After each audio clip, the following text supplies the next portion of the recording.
Hello sa inyong lahat, mga viewers. Ating pag-uusapan ngayon yung discovery ng coronavirus vaccine. Maraming mga dalubhasa dyan ang naghahanap ng gamot para sa coronavirus. Pero hanggang ngayon, sa totoo, wala pang nadidiscovering gamot para sa sakit na ito. Ngunit, hindi tayo mawawala ng pag-asa na malampasan natin ang pagsubok na ito sa ating buhay. Pero meron akong ibabahaging discoveries ko para sa pandemic na ito. Yun ay ang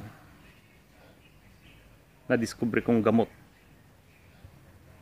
Pwede nyong subukan kung meron kayo nito sa inyong bahay. Walang masama kung susubukan ninyo. Hindi naman nakakamatay ito. Dahil ang nakakamatay ay yung coronavirus na yun. Mapait nga lang siya. Gusto nyo makita? Tignan natin.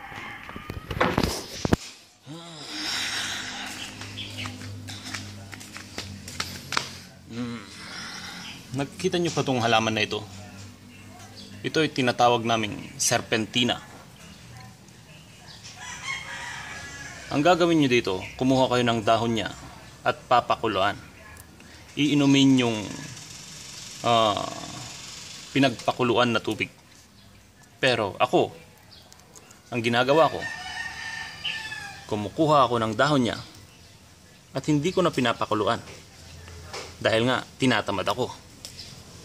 Ang ginagawa ko na lang, ipapakita ko sa inyo kung paano ko ito ginagawa. Kukuha lang tayo ng mga dahon niya.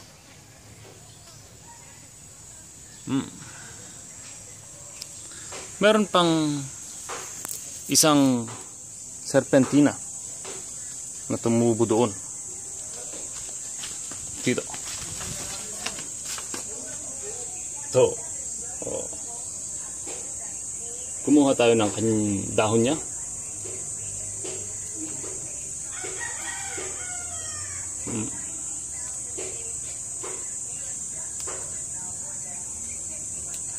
Ito ay sobrang pait. Kaya kung susubukan ninyo, lunukin nyo agad. Para hindi ganoon malasahan yung kanyang pait. Hindi ko na ito pinapakulan. Tinatamad kasi ako eh. Kaya kakainin ko na lang. Ngunguyain ko na lang.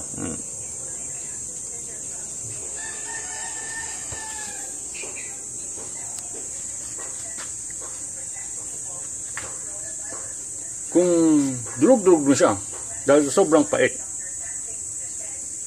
lunukin na agad.